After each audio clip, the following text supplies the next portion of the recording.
We received a request from a customer who specialized on development and modernization of production lines for metallurgical plants.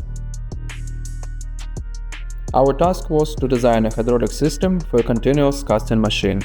A critical requirement, the steel structure and hydraulic components had to correspond with the climate conditions of India.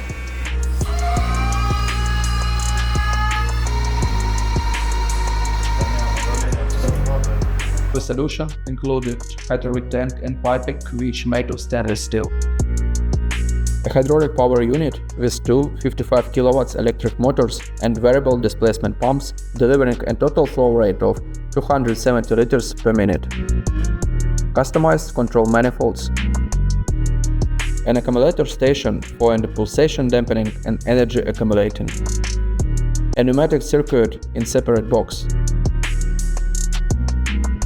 A cooling and filtration circuit.